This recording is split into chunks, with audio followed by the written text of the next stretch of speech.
자, 이어서 진행하면 이제 가상 융합 기술이라고 하는 XR부터 나오네요. 이게 순서가 조금 잘못된 것 같긴 한데, 일단 XR이라고 하는 거는 저희 AR하고 VR 뭐 이런 거 잘 아시죠? 네, AR, VR. 그래서 VR이 뭐 뒤에 나오긴 하는데, 어쨌든 요거 두 개가 융합이 된 기술이 XR이라고 하는 거다라고 보시면 될 것 같습니다. 네, 그래서 현실 세계와 가상 세계의 공존, 뭐 이렇게 거창한 미드문이 있네요.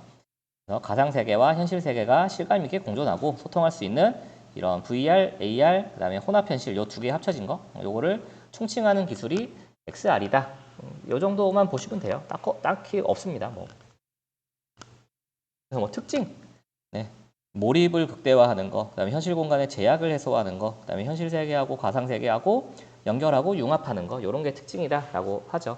저희가 뭐 클라우드 뭐 뒤에 나오긴 하지만 저희 클라우드 서비스가 IaaS가 있고 PaaS가 있고 그다음에 SaaS가 있죠. 기타 등등 여러 가지를 합친 게 XaaS죠. 마찬가지로 X가 에브리띵이다 라고 해서 X를 표현을 한다라고 보시면 될 것 같아요. 뭐 가상융합기술 시장 전망 뭐 엄청나게 증가할 거다라고 예상을 했죠. 예상을 했는데 24년이에요. 지금 25년인데. 자료가 오래되다 보니까. 실제로 엄청나게 발전을 하다가 얘도 사실상 한계에 부딪혔어요. 그래서 이 AR, VR이 막 확산되기 시작했을 때의 그 중점에 있던 기술, AR은 포켓몬고가 있었고요. VR은 오큘러스라고 하는 게 있었습니다. 네. 그래서 이 오큘러스는 뭐냐면은 페이스북에서 만든 그 VR 기계예요. 이렇게 쓰는 거.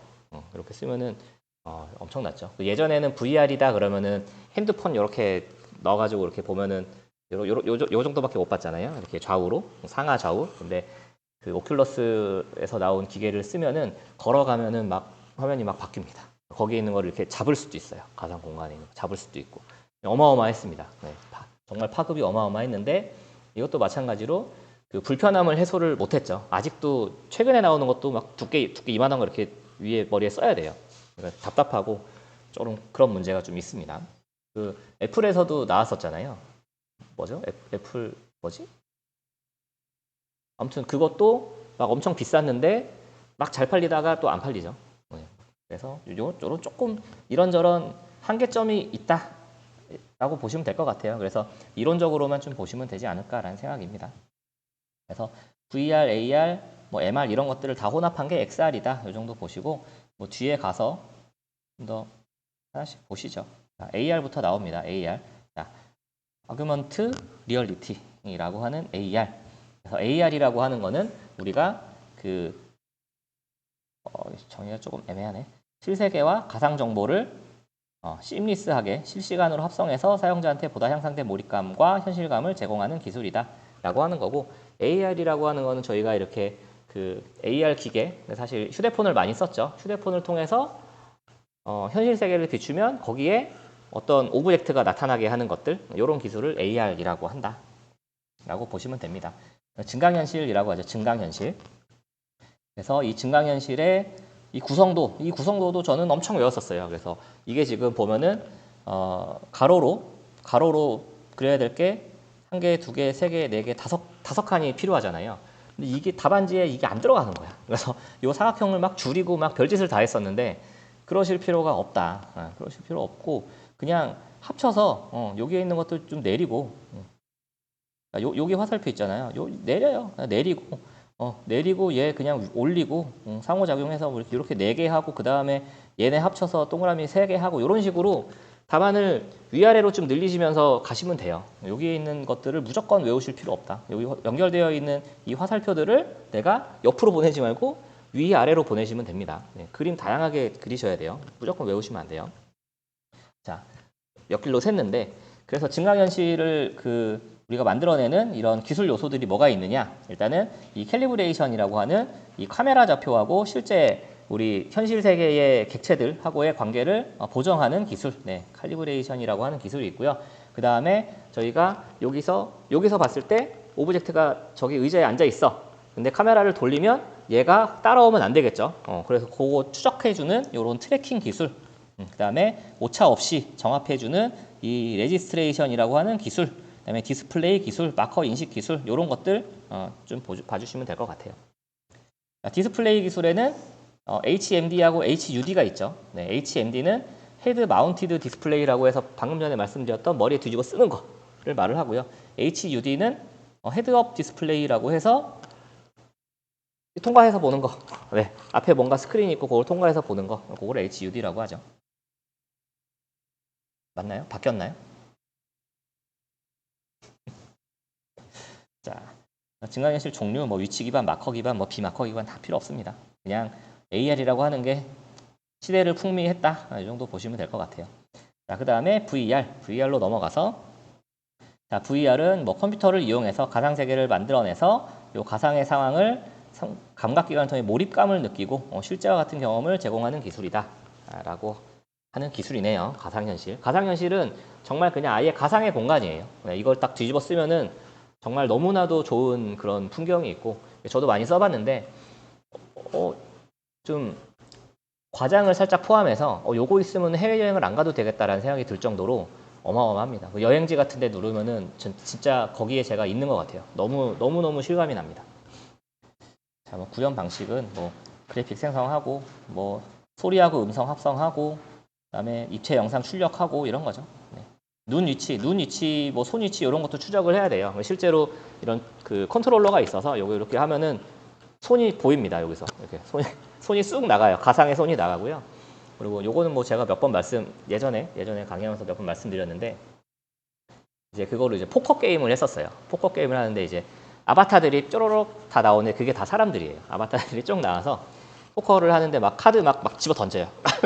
마음에 안 들면 막 집어 던지면 그게 막 날라오고, 그리고 아이템 같은 게 있어요. 그래서 막 잘 안 맞으면 이렇게 담배 같은 걸 꺼내면 옆에서 사람들이 이렇게 막 불을 붙여줍니다. 네, 되게 실감나요, 정말. 네. 아무튼 이제 그런 걸 하려면 손이나 이런 것들, 그 나의 눈동자 이런 것들을 또 추적해야 되는 그런 기술들이 또 필요하다.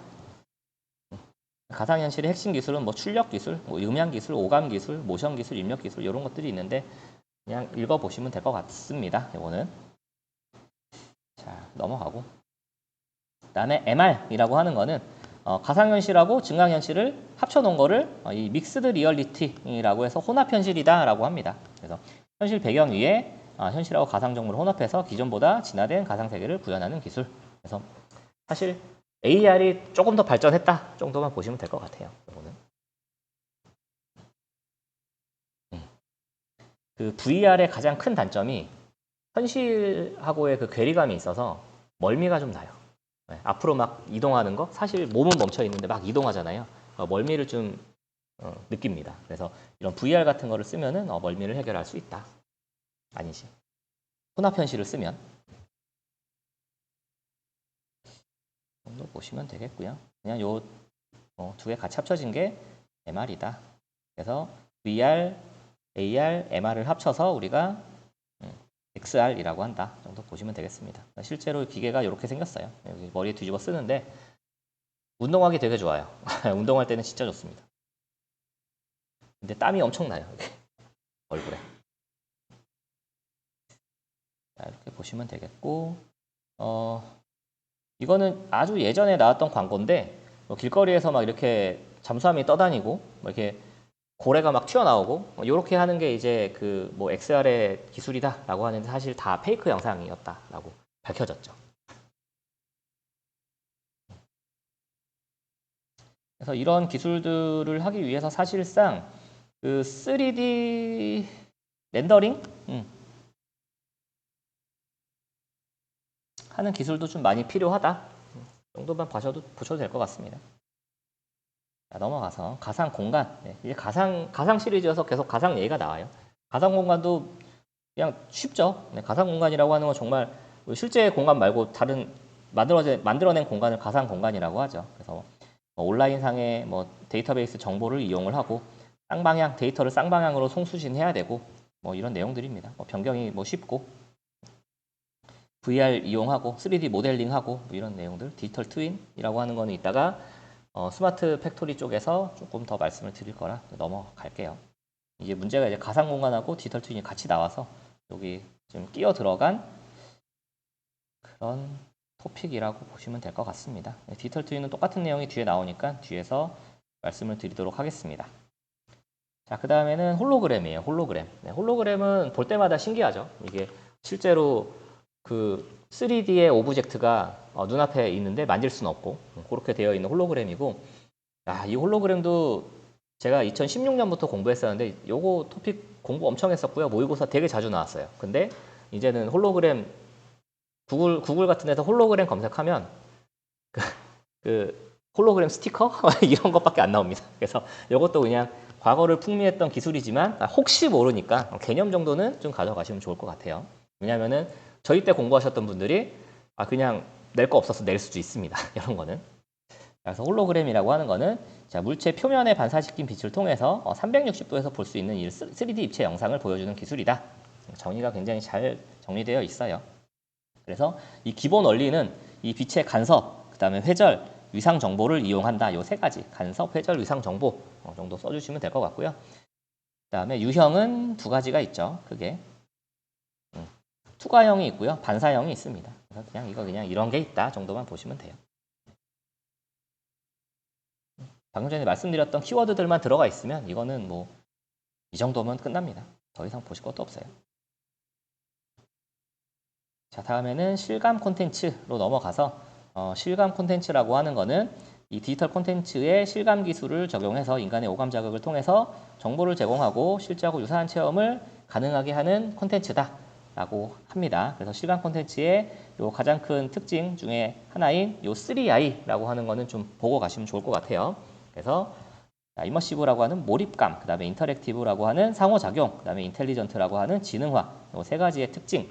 요거는 실감 콘텐츠라고 하는 문제가 나왔을 때도 쓰실 수 있고, VR, 뭐 AR, XR, 뭐 여기 다 쓰실 수 있는 거니까 요거는 가져가 주시면 좋을 것 같아요. 자, 뭐 핵심 기술, 그래서 그래픽 처리하는 거, 디스플레이는 HMD, HUD 이런 내용들 써주시면 되겠고요. 그 다음에 렌더링 하는 거, 3D 렌더링, 그 다음에 그 위치 추적하는 트래킹, 그 다음에 상호작용하는 인터랙션, 이런 기술들 좀 간단하지만 가져가시면 되겠습니다.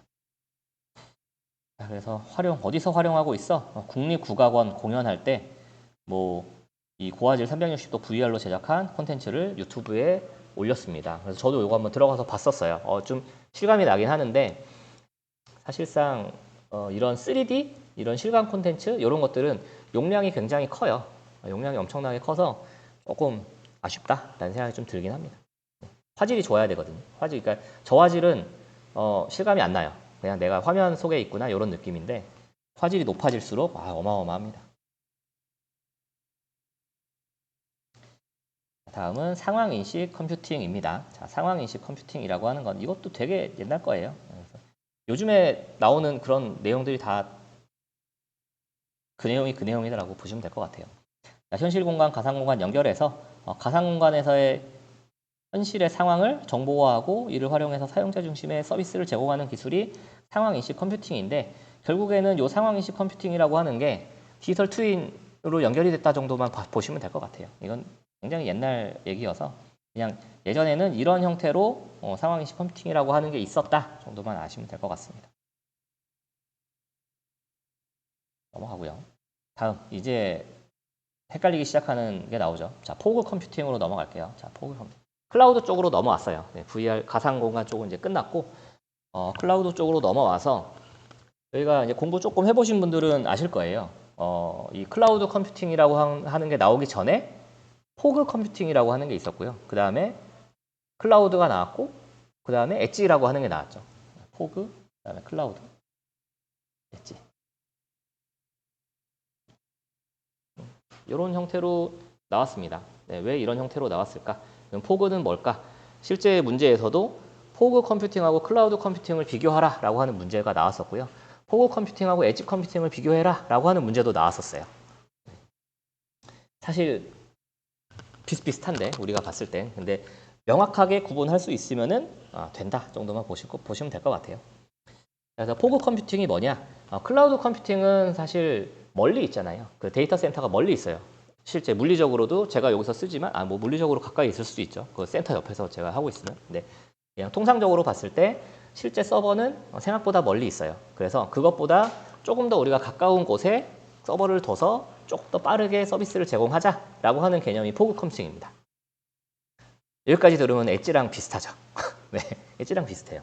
엣지랑 비슷한데 어쨌든 결과적으로는 포그 컴퓨팅이라고 하는 거는 우리가 요 데이터를 조금 더 가까운 곳에서 빠르게 처리하기 위한 기술이 요 포그 컴퓨팅이라고 보시면 되고, 이따가 엣지랑 또 비교를 해드릴게요. 그래서 포그 컴퓨팅의 특징, 지원 속도가 최소화된다. 가까이 있으니까, 그죠? 그다음에 뭐 특정 API에 연결한 유저들 자주 요청한 데이터 캐싱해서 제공한다. 이것도 뭐 다 엣지랑 비슷한 내용이에요. 엣지랑 다 비슷한 내용인데 우리가 포그 컴퓨팅을 왜 공부를 해야 되느냐? 엣지랑 구분을 하기 위해서 포그를 공부를 해야 된다라는 거죠. 실제 포그 컴퓨팅은 클라우드 서버 말고 클라우드하고 우리 유저 사이에 서버가 하나 더 있어요. 서버가 하나 더 있어. 유저. 뭐 디바이스. 요 사이에 있는 게 요게 포그라고 보시면 되고요. 그럼 엣지는 뭐야? 엣지 컴퓨팅은 디바이스에 그냥 붙어 있는 거예요. 탑재되어 있는 거. 완전 빠른 거. 요거를 엣지라고 한다. 엣지 컴퓨팅. 앞에서 다 말씀드려가지고 뒤에 엣지 컴퓨팅 나오면 또 드릴 말씀이 없는데 개념은 똑같아요. 위치가 어디냐에 따라 다른 거고 그러다 보니까 활용도가 다릅니다. 네, 두 개의 활용도가 조금 달라요. 자, 넘어가시죠. 넘어가고 이제 엣지 컴퓨팅이 바로 나오죠. 네, 엣지 컴퓨팅은 실시간 데이터 처리 기술이에요. 그래서 데이터를 중앙에 모아서 처리할 필요 없이 지역별로 데이터 소스, 디바이스 가까이에서 가까이라고는 하지만 예전에는 가까이였는데 이제는 개념이 살짝 바뀌어서 그냥 디바이스에 탑재되어 있는 거라고 보시면 됩니다. 그래서 실시간 분석하고 저장을 지원하는 처리 기술이에요. 엣지 컴퓨터의 뭐 구조해서 이런 그림이 있는데 그냥 참고만 하시죠. 그냥 우리가 디바이스에 붙어서 이런저런 서버라고 하기까지 좀 그렇고 이런저런 그 기능들을 빠르게 제공해주는 그런 방법을 엣지 컴퓨팅이라고 한다 정도만 보시면 될 것 같아요. 기술 요소는 당연히 IoT 장치 들어가겠죠. 그다음에 엣지 게이트웨이, 엣지 서버 뭐 이런 것들이 있지만 실제로는 요즘에는 거의 다 붙어 나온다 정도 보시면 될 것 같고요.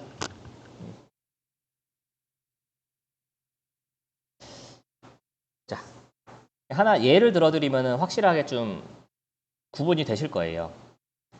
자, 자율주행 차가 있어요. 자율주행 차. 자, 자율주행 차가 있는데 앞에 막 운전을 하다가 앞에 갑자기 사람이 툭 튀어나왔어. 사람이 툭 튀어나왔을 때 이 정보를 서버에 보내서 우리가 받아올 것이냐 아니면은 그 즉시 처리를 할 것이냐 이 차이예요. 네. 바로 처리해야 되니까 거기 들어가는 건 엣지 컴퓨팅. 네. 네, 조금 멀리 있어도 괜찮아. 뭐 긴박한 상황이 아닌 것들은 포그 컴퓨팅. 그거보다 더 널널해? 그러면은 클라우드 컴퓨팅. 이렇게 보시면 됩니다. 위치상으로 있는 거고 기본 컨셉은 같다. 뭔가 제공을 빨리 하기 위해서. 이렇게 보시면 되고요.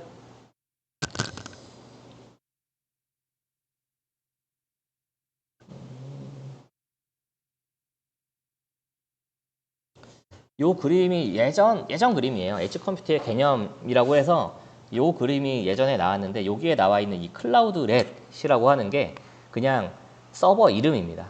그 예전에는 엣지 컴퓨팅이라고 하면은 다 죄다 답안지에 클라우드 렛 이거 쓰고 있었거든요.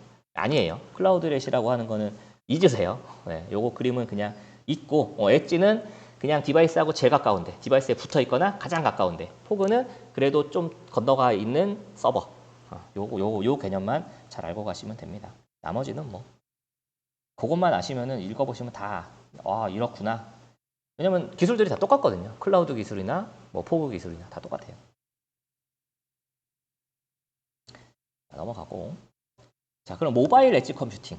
네, 요거 모바일 엣지 컴퓨팅은 또 달라요. 네, 모바일 엣지 컴퓨팅. 모바일 엣지 컴퓨팅도 마찬가지로 엣지 컴퓨팅이라는 게 있어서 가까이에서 처리를 하죠. 네, 가까이에서 처리를 하는데 얘는 조금 다른 게 모바일이다 보니까 기지국에서 처리를 해주는 거예요. 가까운 기지국에서. 휴대폰에서 바로 처리하는 게 아니고. 지금까지 말씀드렸던 엣지 컴퓨팅은 디바이스에서 처리를 하는데 모바일 엣지 컴퓨팅은 포구 컴퓨팅 느낌인 거예요. 네. 그렇게 보시면 되고 이 모바일 엣지 컴퓨팅에서 처리해주는 내용들은 대부분 영상 콘텐츠 이런 것들이다라고 보시면 될 것 같습니다. 요즘에는 이제 AI 기술이 적용이 돼서 뭐 AI 관련된 데이터들도 활용을 하긴 하지만 실제적으로는 그런 영상 콘텐츠들을 많이 활용하기 위해서 동영상 같은 거 저희 넷플릭스 접속할 때 고화질 이런 것들은 막 버퍼링 걸리잖아요. 뭐 데이터 잘 안 터지면 그래서 그런 것들 조금 더 빨리 보여줄 수 있게 하는 그런 기술이 엣지 컴퓨팅이다. 그래서 이 로우 레이턴시 내용 다 똑같죠. 아까 전에도 로우 레이턴시, 뭐 대역폭의 효율화, 뭐 분산화된 구조 뭐 이런 내용이에요. 그래서 모바일 엣지 컴퓨팅의 플랫폼 구조인데 요거는 엣지 컴퓨팅 아까 전에 보셨던 그림이죠. 그래서 사실상 이 저희 해설지 만드시는 분들도 만들면서 헷갈리는 거예요. 이게 똑같은데 그냥 모바일 아니야? 라고 생각해서 결국에는 엣지 컴퓨팅에 대한 내용이 나왔지만 사실 모바일 엣지 컴퓨팅이라고 하면은 기지국이 나와줘야 됩니다. 그림에서는. 기지국이 나와줘야 돼요. 자, 그렇게 좀 보시면 되겠고.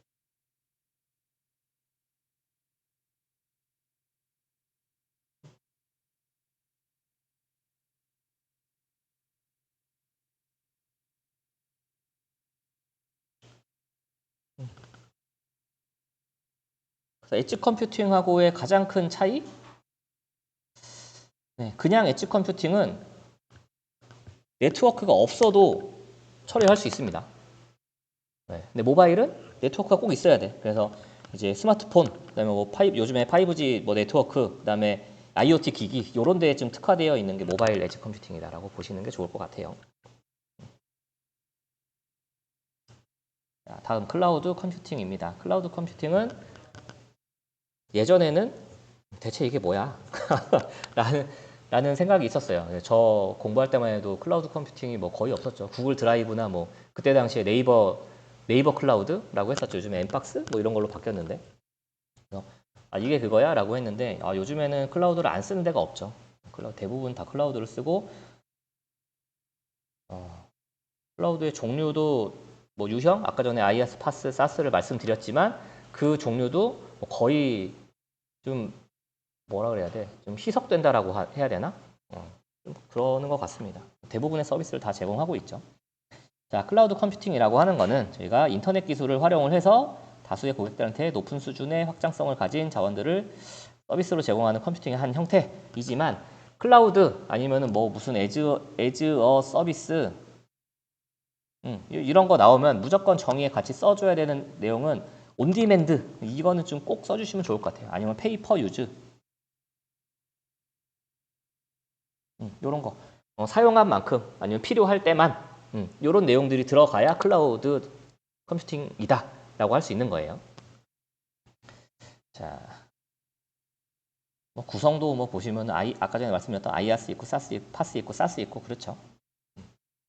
그래서 IaaS는 딱 인프라만 제공을 하는 것들 인프라 서버 뭐 스토리지 뭐 요런 것들만 제공하는 거 그다음에 파스는 플랫폼까지 제공하는 거 그다음에 사스는 소프트웨어까지 제공하는 거 이렇게 점점 범위가 넓어지는 거고 이런 여러 가지 에즈어 서비스들을 합쳐서 우리가 XaaS라고 하는 거죠. Everything Azure Service라고 합니다. 그래서 요거는 IT 자원 유형에 따른 유형의 동그라미가 아니고 IT 자원의 동그라미죠. 네. IT 자원, 어떤 자원을 제공할 것이냐에 따라서 나누는 게 IaaS, PaaS, SaaS고요. 그다음에 서비스를 어떻게 운영하느냐, 우리가 다 공개하느냐, 부분 공개하느냐 이렇게 구분할 수 있잖아요. 그래서 퍼블릭, 프라이빗, 그다음에 하이브리드, 뭐 커뮤니티, 뭐 요런 것들 있죠. 네. 이렇게 나눌 수 있다 정도만 보시면 될 것 같아요. 자, 그래서 뭐 클라우드 컴퓨팅의 6대 핵심 기술. 자, 이 클라우드 컴퓨팅을 제공하는 업체가 가장 유명한 데가 어디죠? AWS가 가장 유명하죠. 그 다음에 MS에 뭐가 있죠? 죠. 요 정도밖에 몰라요, 저는. 국내에도 뭐 있죠? 국내인가? 그 베스핀 글로벌하고 베스핀 글로벌? 그 다음에 메가존 이런 것들이 있습니다. 네이버 클라우드도 있죠. 이런 것들이 있어요. 네. 뭐 저희 기술사에 딴소리 하면 안 되는데 기술사회 메가존의 부사장님이 계십니다. 기술사 네. 대단하신 분들이 많아요. 몰랐거든요. 메가존이라는 거. 메가존 부사장님이라고 메가존이 뭔데요? 그것도 모르냐고. 자, 그래서 어쨌든 자 뒤에 나올 우리 가상화 기술 이런 업체들이 이 어마어마한 양의 그 데이터들을 다 그 한꺼번에 데이터 센터에서 운영을 할 수가 없잖아요. 그리고 이제 개인별로 아니면 뭐 기업별로 나눠줘야 되니까 이런 가상화 기술 무조건 들어가 주는 거고요. 그 다음에 뭐 컴퓨팅 인프라 기술, 그 다음에 가상 서버 제공하는 거, 분산 스토리지 기술, 병렬 처리 기술. 병렬화는 무조건 해야 되죠. 클라우드 센터 하나 날아갔을 때 데이터 다 날아가면 안 되니까 항상 분산 처리되고 분산 저장이 되어 있다. 이런 게 이제 6대 핵심 기술 중에 하나고, 그 중에 하나 요 CDN 처리 기술. CDN은 아시죠? 컨텐츠 딜리버리 네트워크라고 하죠. 그래서 가까이 있는 데서 데이터 빨리 주는 거. 그래서 요 클라우드의 요 서버의 위치를 리전이라고 하죠. 리전. 이렇게 리전 그 지역이에요. 지역 그 리전이라고 하는데, 그래서 리전을 어느 리전으로 선택을 하는지, 실제 클라우드 서비스 우리 사용할 때 리전 설정하고 뭐 하고 이게 또 가까운 데에 서비스를 쓰면 비싸지고 멀리 있는 데 쓰면은 또 싸지고 이런 게 있어요. 그래서 이런 것도 전략을, 중요한 데이터들은 가까운 리전에, 좀 불필요한 것들은 먼 곳에, 이런 것 다 기본적으로 아시는데 답안에는 못 쓰시더라고요. 그래서 이런 것들도 좀 같이 다시 한번 생각하고 가시면 좋겠다 말씀드렸고, 뭐 9대 주변 기술, 네, 뭐 통신해야 되니까 데이터 주고받아야 되니까 뭐 오픈 API 기술이 있고, 모니터링도 해야 되고, 빌링 기술. 빌링 기술은 저희가 이 페이퍼 유즈에 관련된 것들, 사용한 만큼 돈 내는 거, 여기에는 항상 빌링 기술이 들어간다라고 보시면 돼요. 네, 빌링 기술, 과금 기술 중요하죠. 저희 돈 벌려고 기술 쓰는 거니까. 그다음에 네트워크 가상화, 그다음에 뭐 보안 기술들도 들어가죠. 그다음에 뭐 기타 등등 여러 가지 기술들이 들어간다. 이 정도 보시면 될 것 같아요. 그래서 아까 전에 다시 한번 짚고 넘어가면은 이 IaaS, PaaS, SaaS를 뭘로 구분했죠? IT 자원. IT 자원으로, 자원별 클라우드 서비스는 IaaS, PaaS, SaaS인 거고, 그 다음에 뭐냐? 저도 까먹었네요. 서비스 운용에 따라서 퍼블릭, 프라이빗, 하이브리드 이런 식으로 나눠서 쓴다. 다시 한번 생각하시고 가시면 좋을 것 같아요.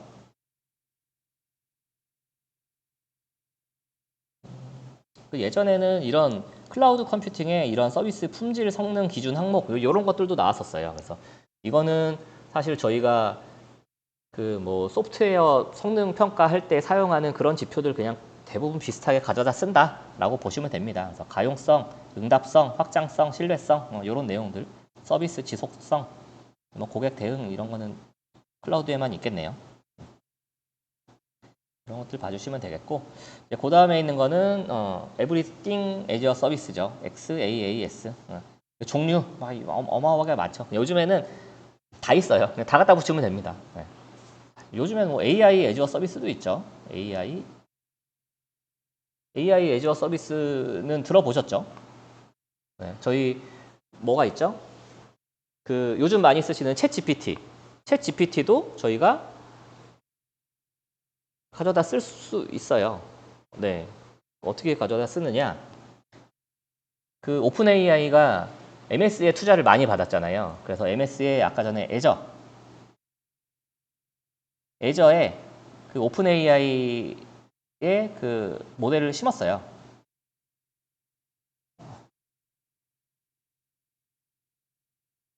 그래서 요거를 심어서 애저를 쓰면 그 안에 심어져 있는 챗 GPT를 쓸 수가 있는 거예요. 그런 식으로 제공을 합니다. 그거를 AOAI라고, 요거는 그냥 참고 삼아서 알고 계세요. 네, 뭐 시험에 나올 건 아니니까. 네. 애저 오픈 AI에서 AOAI 뭐 이런 식으로 얘기를 합니다. 그래서 요것도 기업에서 많이 써요. 네, 보안에 큰 상관이 없는 기업들은 그냥 가져다 쓰면 되게 편하게 쓸 수 있거든요. 챗 GPT 성능을 이용하면서 이런 것들도 있다. 그래서 뭐 바스가 또 여러 개 있죠. 뭐 백엔드를 해주는 것도 있고 비즈니스 해주는 것도 있고 요즘에는 BaaS 하면은 블록체인까지 제공하는 블록체인 애저 서비스, 파스, 뭐 펑션 애저 서비스 이런 것들 뭐 엄청 많습니다. 바스, 뭐 데이터 센터지만 데스크탑 애저 서비스도 있죠. 여러 가지 굉장히 많아요. 다 있다. 이렇게 보시면 될 것 같습니다. 자, 그래서 반복돼요, 계속. 네. 페이지만 많지 계속 반복입니다. IaaS는 자 서버 단, 그다음에 파스는 미들웨어 플랫폼까지, 그다음에 사스는 어플리케이션까지 이렇게 제공을 한다. 그래서 특징은 읽어보시면 되겠네요. 내용 뭐 별거 없고요. 쭉쭉 넘어가고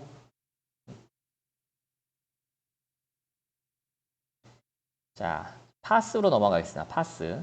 자, 파스는 조금 보셔야 돼요. 네, 파스 펑션 애지어 서비스라고 하는 건데 얘가 왜 중요하냐면은 요즘에 서버리스 컴퓨팅이라고 하는 개념이 나왔어요. 서버가 없어. 서버가 없는 컴퓨팅이야. 라고 해서 이게 되게 속여먹기 쉽거든요. 이게 사람들 문제 냈을 때. 그래서 정확하게 개념을 모르시고 가시면은 서버가 없는 거에 자꾸 초점을 맞추시거든요. 그래서 서버가 실제로 없는 게 아니고 서버리스 컴퓨팅이라고 하는 거는 실제 서버가 없는 게 아니고 서버 관리에 신경을 안 쓰는 거예요. 클라우드 서버를 쓰면서 서버 관리를 클라우드에서 다 해주는 거야. 그러니까 서버에 신경 쓸 필요 없이 우리는 펑션만 이용을 해서 이벤트만 발생시키면은 그 서버에서 알아서 다 작동을 해주는 그런 서비스가 이 펑션 애지어 서비스다라고 보시면 됩니다. 서버 관리 없이 딱 필요한 기능만 실행하는 클라우드 서비스가 파스라고 하시면 될 것 같아요. 자, 그 내용입니다. 아키텍처. 그래서 뭐 클라이언트가 뭐 백엔드에 뭐 접근을 한다든지 아니면 API를 통해서 이런 펑션들을 수행을 해서 데이터베이스에 접근을 한다든지 뭐 이런 것들을 할 때 서버가 필요 없어. 알아서 다 해줘. 이런 느낌이에요. 그래서 이벤트가 발생할 때마다 우리가 자동으로 실행되는 그런 구조이기 때문에 이벤트 드리븐 구현이 핵심 요소다. 그래서 사용자가 원하는 기능을 미리 작성해 놓고 특정 이벤트에 의해서 실행이 된다라는 내용입니다. 이 정도만 아시면 될 것 같아요. 그래서 함수 단위 호출 정도 보시면 되고 뭐 AWS의 람다, 뭐 애저 펑션 이런 거 그냥 참고 삼아서 가시면은 한달락 쓰실 때 좀 좋겠죠. 다음 다스는 아까 전에 보셨던 데이터 센터가 아니고 데스크탑입니다. 데스크탑. 자, 데스크탑 애지어 서비스. 잠시만요. 자, 데스크탑 애지어 서비스라고 하는 거는 자, 클라우드 기반의 데스크톱 가상화 기술이다라고 해서 그냥 말 그대로 클라우드 서버에 있는 그 완전체의 그 PC 환경을 제공하는 그런 기술이라고 보시면 돼요. 그냥 그런 것도 있다 정도만 보시죠. 넘어가고요. 블록체인 애저 서비스도 넘어갈 거예요. 네, 블록체인 제공하는 그냥 애저 서비스야. 넘어가시죠. 이것도 넘어가고. 서버리스 컴퓨팅은 아까 전에 파스 하면서 말씀드렸잖아요. 그래서 이거 잠깐 볼까요? 서버리스 컴퓨팅이라고 하는 거는 서버 유지 비용이나 사용 금액 없이 개발자가 클라우드 환경에서 개발한 애플리케이션 코드가 실행되는 시간에만 그렇죠. 실행되는 시간에만 요런 거, 온 디맨드 요금이 부과되는 페이퍼 유즈 이런 내용이 들어가야 돼요. 진화된 클라우드 컴퓨팅 기술이다. 실제 물리 서버가 없는 게 아니고 서버 없는 것과 같이 해당 이벤트에 직접 이벤트에 접근해서 처리하는 그런 기술을 서버리스 컴퓨팅이라고 한다. 라는 내용입니다. 그래서 예전에 한 4년 전인가 5년 전에 그 논문 특강을 한번 진행을 했었는데 그때 서버리스 컴퓨팅 개념이 그때 나왔었어요. 그래가지고 막 말씀을 드렸죠. 말씀 막 드리고 서버가 실제 없는 게 아니다. 서버는 실제 있어. 근데 없는 것 같이 처리를 하는 거여서 서버리스야 라고 설명을 드렸는데 앞에 계신 분이 서버가 없는 게 맞다고 계속 말씀을 하시는 거예요. 갑자기 옛날 생각이 났습니다. 뜬금없이 옛날 생각이 되게 많이 나요. 자, 그래서 서버리스 컴퓨팅 아키텍처 아까 보셨던 그 그림이죠. 네. 그냥 파스 그림을 그냥 가져다 그리시면 됩니다.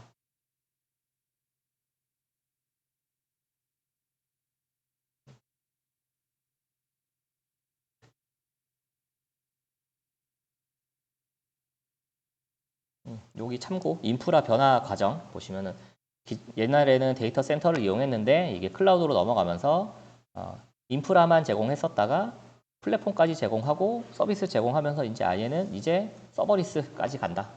전반적인 네, 전반적인 것들을 다 지원을 해준다 정도 보시면 될 것 같고요. 다음 이제 그 유형에 따라서 나눈 거죠. 구축 유형에 따라서 자, 퍼블릭 클라우드로 넘어왔습니다. 자, 클라우드까지 하고 쉬면 좋겠는데 시간이 될까 모르겠네요. 자, 퍼블릭 클라우드는 자, 누구나 인터넷 네트워크 접속해서 결제만 하면 서비스 접근한 그렇죠. 여기 또 사용한 만큼 지불하는 이런 내용 페이퍼 유지 있죠. 이런 공중 인프라를 퍼블릭 클라우드라고 하고 퍼블릭 클라우드는 너무나 잘 아시죠. 요즘에 안 쓰시는 분이 없죠.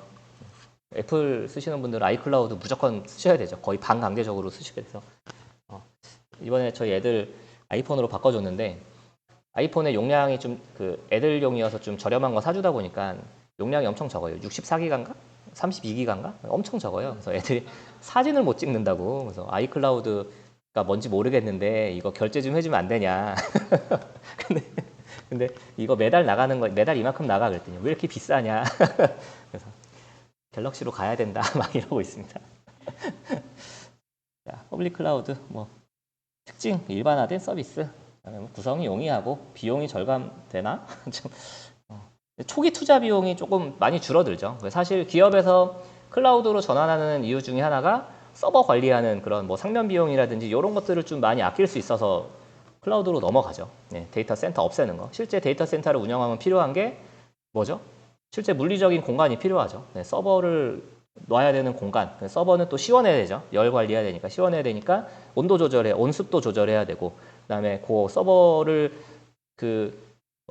최상의 그 효율을 낼 수 있게끔 그 서버를 담는 그 렉이라고 하죠. 그 렉 같은 것도 다 설치해야 되고 서버를 주기적으로 관리하는 사람 인건비도 들어가고 뭐 이런 것들 때문에 실제 데이터 센터를 많이 없애고 다 클라우드로 넘어가는 추세다. 근데 클라우드도 불안한 게 이제 보안에 좀 민감한 부분이 있잖아요. 네, 아무나 볼 수 있으니까. 그래서 프라이빗으로 좀 구축을 한다. 이렇게 좀 보시면 될 것 같아요. 그래서 퍼블릭, 프라이빗, 하이브리드 이런 게 있다. 그래서 프라이빗은 특정 기업이 독점적으로 쓸 수 있는 거고 자체적으로 좀 구축을 한다라고 보시면 될 것 같아요.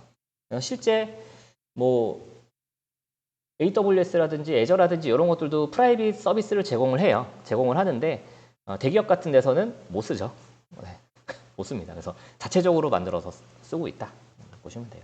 아무리 프라이빗이어도 그 회사 관계자들은 들어가서 볼 수 있으니까. 그래서 비교했네요. 퍼블릭은 불특정 다수 대상. 그래서 저희가 쓰는 뭐 네이버 클라우드, 구글 클라우드 이런 것들을 의미하는 거고요. 프라이빗 클라우드는 기업에서 운영되는 그런 것들. 특정 조직을 위해서 운영되는 것들. 이런 것들이다. 그러면 하이브리드라고 하는 게 또 있겠죠. 네. 하이브리드, 프라이빗 클라우드 넘어가고 하이브리드 클라우드라고 하는 거는 이게 퍼블릭을 쓰자니 좀 애매해. 그래서 우리가 공개할 보안에 크게 상관없는 것들은 퍼블릭으로 쓰고 좀 민감한 것은 프라이빗하게 쓰자. 그래서 이 두 개 같이 쓰는 거 요거를 하이브리드라고 합니다. 그냥 별거 없죠.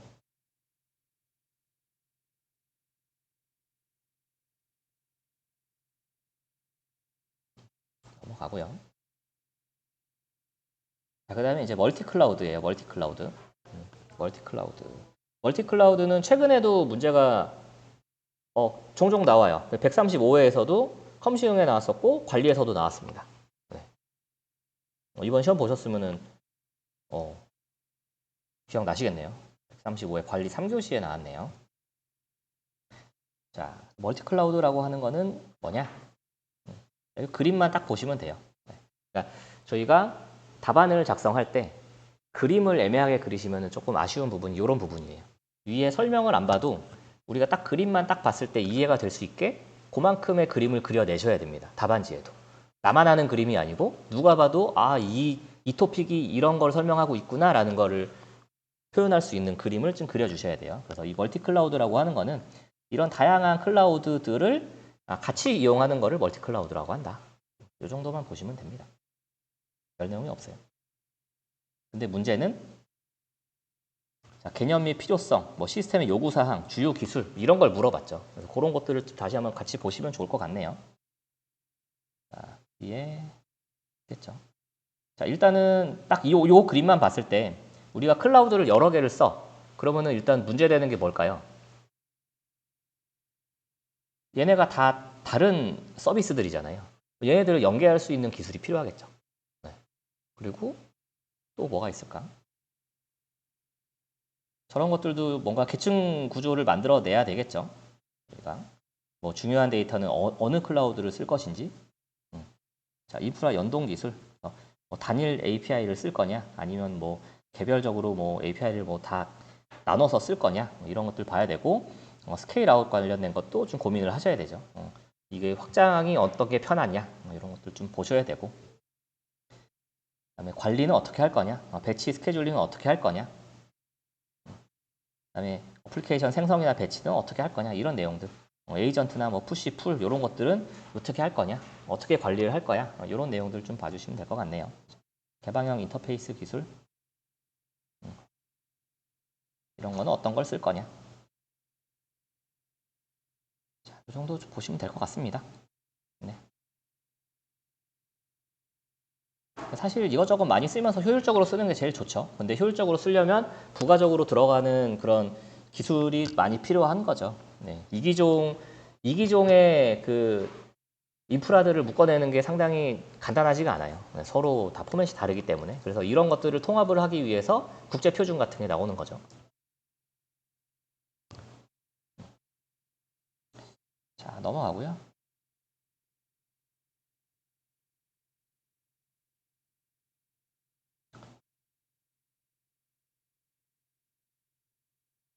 내용이 좀 많이 있긴 한데 그냥 후딱 넘어가겠습니다. 볼 게 많으니까. 자, MSP. 자, MSP로 넘어가겠습니다. MSP.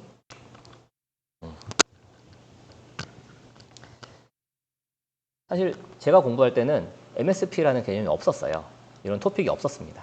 근데 이제 공부하면서 이제 운영하면서 MSP가 나와서 잘 몰랐어요. 뭐야 이게? 제가 할 때는 CSP는 있었거든요. 근데 MSP라는 개념이 없었어요. MSP라고 하는 거는 예전에는 이런 개념이 아니었어요. 예전에는 그냥 그 기업들이 활용하는 그런 IT 서비스 이런 것들을 관리해 주는 게 MSP였는데 클라우드가 나오다 보니까 클라우드 사업자의 뭐 컨설팅, 뭐 운영 관리하는 그런 서비스를 제공하는 기업이 MSP라고 명칭이 자연스럽게 바뀌었더라고요. 그래서 MSP라고 하는 거를 좀 잘 보셔야 됩니다. 그래서 클라우드 서비스를 대신 관리해 주는 애들이 MSP다.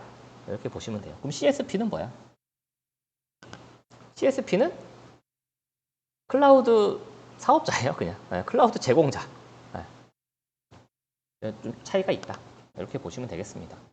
그래서 MSP의 등장 배경, 클라우드 도입 과정이 어려워. 전문성을 갖춘 파트너가 필요해. 예전에는 클라우드를 쓸 때 뭐 방금 전에 말씀드렸듯이 뭐 아까 전에 보셨던 그런 그 성능 지표라든지 이런 것들도 다 만족을 해야 되고 리전 어떤 거 써야 되는지 그다음에 백업은 어떻게 백업 체계는 어떻게 해야 되는지 뭐 이런 게 되게 어려웠거든요. 그러다 보니까 중간에 관리해주는 컨설턴트 같은 역할을 하는 MSP가 등장을 하게 된 거예요.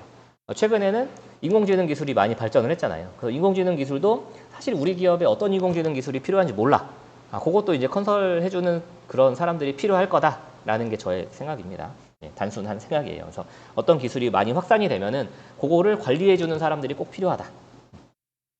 자, 그렇게 보시면 될 것 같아요. 그래서 MSP의 영역 보시면은 클라우드 컨설팅, 그다음에 구축까지 해주는 거, 그다음에 운영도 해주는 거, 그다음에 매니지먼트 플랫폼 서비스 제공하는 거, 이 정도 보시면 될 것 같습니다.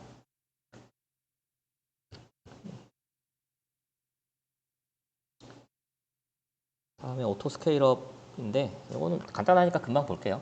자, 오토 스케일업하고 오토 스케일 아웃이에요. 네. 저희가 뭐 이게 데이터 뭐 쓰다 클라우드 사용하다 보면 뭐 용량이 부족하거나 할 때가 있죠. 뭐 성능이 느려진다든지 그럴 때 우리가 성능을 좀 자동으로 늘려준다든지 아니면은 사용을 많이 안 할 때 좀 줄여주는 그런 작업을 오토 스케일 업, 오토 스케일 아웃이라고 합니다. 네, 그래서 뭐 부하를 체크하고 그다음에 확장이 필요한 서비스 인스턴스를 그룹으로 설정을 하고 그다음에 스케일링 할 때 그 룰을 좀 규칙을 정하는 것들, 이런 것들 위주로 좀 봐주시면 될 것 같아요. 131회에 저희 합숙에 문제가 출제가 됐었고요. 오토 스케일링이라고 하는 거는 이 클라우드의 유연성을 돋보이게 하는 핵심 요소라고 거창하게 써놨습니다. 그래서 CPU, 메모리, 디스크, 뭐 네트워크 트래픽 이런 시스템 자원들의 매트릭 값을 모니터링해서 서버 사이즈를 자동으로 조절해주는 기술을 오토 스케일링이라고 한다. 그래서 고가용성 제공하고 요금 절감하고 뭐 웹 방화벽 뭐 이런 것도 다 자동으로 연결해준다. 이런 내용입니다. 자원 할당 정책 요 세 가지 매뉴얼이냐, 스케줄드냐, 다이나믹이냐 이건 안 외워도 그냥 아시겠죠. 네. 수동으로 설정해 놓은 거야, 아니면은 뭐 시간 맞춰서 알아서 조절해 주는 거야, 아니면은 실제 부하가 많이 발생했을 때 감지해서 뭐 늘려주는 거야. 이런 방식이 있다. 이 정도만 아시면 되죠. 자, 시간이 얼추 맞았어요. 여기까지 해서 클라우드 끝나고 요 다음 시간에 이제 가상화 이어서 진행하겠습니다.